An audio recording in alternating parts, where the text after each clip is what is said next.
이 편에서는 피지컬 AI 시대에 주목받을 수 있는 기업들을 살펴봤습니다. 그렇다면 이제 투자자 입장에서 더 중요한 질문으로 넘어가야 합니다. 그 질문은 바로 피지컬 AI 시대에 반드시 필요한 병목 기술이 무엇이냐입니다.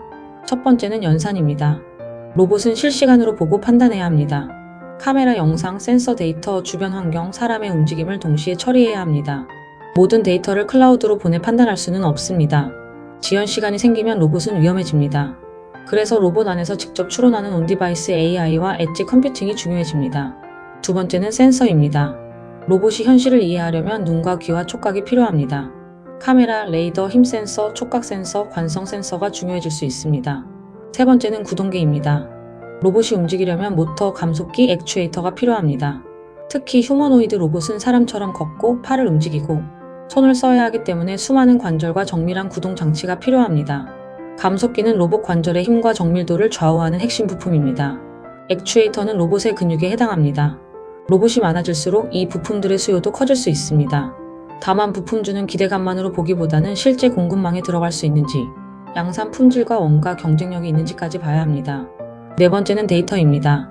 생성형 AI가 인터넷의 텍스트와 이미지 데이터를 먹고 성장했다면 피지컬 AI는 현실 세계의 행동 데이터가 필요합니다. 사람이 물건을 짚는 영상, 공장에서 부품을 조립하는 동작, 창고에서 박스를 옮기는 과정, 차량이 도로를 주행하는 데이터가 필요합니다. 그런데 이런 데이터는 인터넷에 널려있지 않습니다. 직접 수집해야 합니다.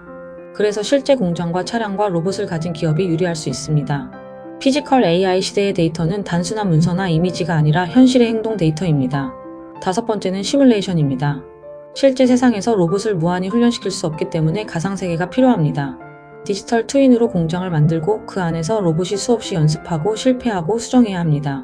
이 과정에서 합성 데이터가 만들어지고 로봇은 실제 세계에 투입되기 전에 다양한 상황을 경험하게 됩니다. 그래서 피지컬 AI 시대에는 GPU뿐 아니라 3D 엔진, 시뮬레이션, 소프트웨어, 디지털 트윈 플랫폼, 산업용 소프트웨어도 중요해집니다. 우리가 게임 그래픽처럼 보던 3D 가상세계가 이제는 로봇을 훈련시키는 산업 인프라가 되는 것입니다. 마지막은 안전과 신뢰성입니다. 이게 가장 중요합니다. 사람과 같은 공간에서 움직이는 로봇은 실수하면 안 됩니다. 공장, 병원, 가정, 물류센터, 공공장소에서는 안전 기준이 중요합니다. 이 지점에서 한국이 왜 중요해지는지 보입니다.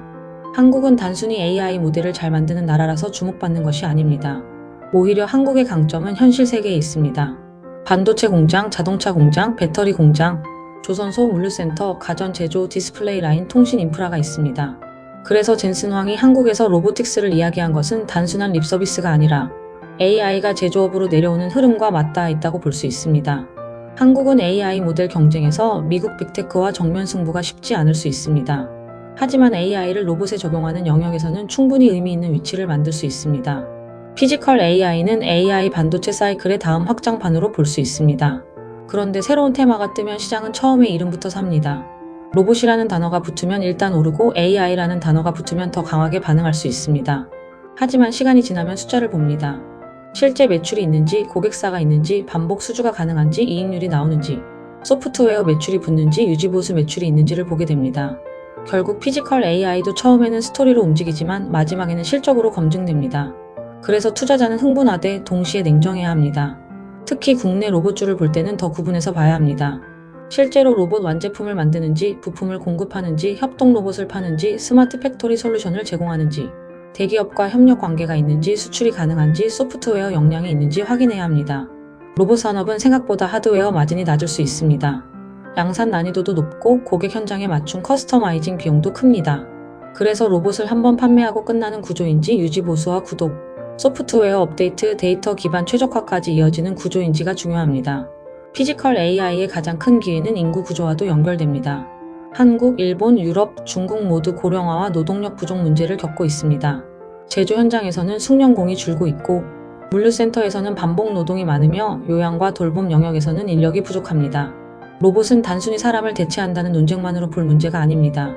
사람이 하기 어렵거나 위험하거나 반복적인 일을 보완하는 인프라가 될 수 있습니다. 특히 한국처럼 제조업 비중이 높고 인구 감소가 빠른 나라에서는 피지컬 AI가 생산성 문제를 해결하는 중요한 도구가 될 수 있습니다. 반대로 가정용, 법용, 휴머노이드는 상상력은 크지만 가격, 안전, 신뢰성, 사용성 문제를 더 풀어야 합니다. 그래서 투자자 입장에서는 질문을 바꿔야 합니다. 어떤 로봇주가 오늘 오를까? 보다 더 중요한 질문은 이것입니다. AI가 몸을 갖는 시대에 반드시 필요한 기업은 누구인가? 로봇의 뇌를 만드는 기업, 로봇의 눈을 만드는 기업, 로봇의 손과 관절을 만드는 기업, 로봇이 훈련할 가상세계를 만드는 기업, 로봇을 실제 현장에 넣어 생산성을 증명할 기업. 이런 기업들이 중요합니다. 결국 피지컬 AI는 AI가 몸을 갖는 순간입니다. 로보틱스는 그 몸을 만드는 산업이고 피지컬 AI는 그 몸이 세상을 이해하고 움직이게 만드는 지능입니다. 지금 시장은 이 변화를 맛보기 시작했습니다. 아직 과열도 있고 과장도 있고 실제 상용화까지 시간이 필요한 영역도 많습니다. 하지만 방향성은 분명합니다. 반도체가 AI 시대의 첫 번째 수혜였다면 로보틱스와 피지컬 AI는 AI가 현실 산업으로 확장되는 두 번째 장면이 될 수 있습니다. 지금 우리가 피지컬 AI를 봐야 하는 이유가 바로 여기에 있습니다. 구독, 좋아요 부탁해요.